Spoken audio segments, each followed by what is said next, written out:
Hi kids, Miss Stone here. So today, this is going to be the second video on our assignment page today. So what I've decided to do is I'm going to go over the three major ones that most of you are struggling with. I'm going to do idioms today, I'll do oxymorons tomorrow, and then imagery will be on Wednesday. And so I'm just going to kind of dive deep into each one of these to help give you a better and deeper understanding of each one of them because these are the ones that you guys said that you struggled with. So I am here to give you what you guys need and struggle with. So what I'm going to be doing is I'm going to be going through and kind of talking you through some of these examples about idioms. So our goals today, we have three goals. Being able to recognize an idiom, understand what it means using those context clues, and then of course, if you don't understand, please email me, message me, let me know, and I can help you individually from here on out, okay? So here's our first example. Billy yawned and stretched. It's 8:30. I'm tired. It's time to hit the hay.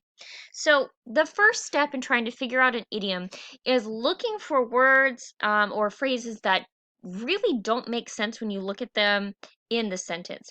So um, when we look at this phrase, the idea of quote unquote hitting the hay doesn't make sense, does it?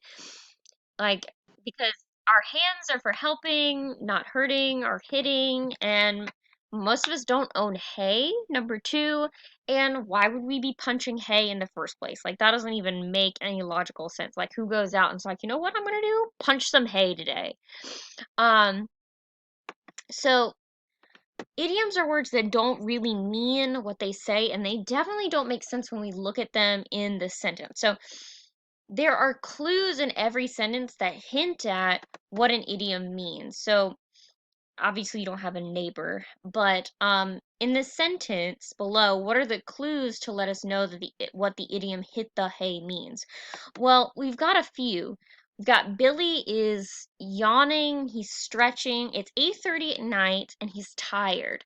So we can assume then that hitting the hay probably means something about going to sleep or going to bed, right? So on the next slide, we're going to be looking at different idioms and see if we can figure out what they mean. So we've got, you're going to be in hot water if you don't turn in your homework. Well, look at the clues that are in this sentence. We've got um, not turning in the homework. Well, what happens when you don't turn in your homework or you get a bad grade? I would call your parents. And so we can infer that it probably means you're going to be in trouble if you don't do that, right? Um, there's a video, but I have a video, but I'm gonna skip through that. Um, so here's another extra idiom here. My grandma's garden looks great. She really has a green thumb. Well, which words don't make sense in this sentence? Well, the words green, she has a green thumb. Well, if I look at most people's thumbs, they are definitely not green, so that doesn't make sense, right? Oops, my bad. Our next idea is, well, if she's got a green thumb, well, what else is green? Well, plants are green, and it says that the grandma's garden looks great. So we can infer that having a green thumb means that she's good at gardening and getting things to grow, right? So again, using those context clues. Here's another one. What a storm! It's raining cats and dogs. Well, if there's a storm, and they're exclaiming about this because we got a lot of exclamation points here. If it's raining cats and dogs, that doesn't make sense. So raining cats and dogs is probably our idiom, right? And raining cats and dogs, if there's a big storm, that probably means it's raining really hard, right? So again, that's just a little review. Having a green thumb means being good at growing things. Raining cats and dogs means that it's raining very hard. These are idioms are phrases that don't make sense in like a regular sentence, but when we look at them in context, we can figure out what they mean. Very often, these are what we call like turns of phrase, things you might hear me say, or your mom, or your grandma, grandpa say. And these are just sayings that we've come up with over time. Okay? We're going to skip over that there.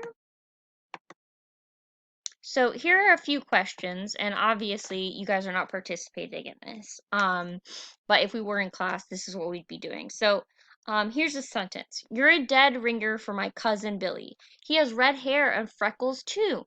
What do you think dead ringer means? Well, dead ringer is obviously our idiom here.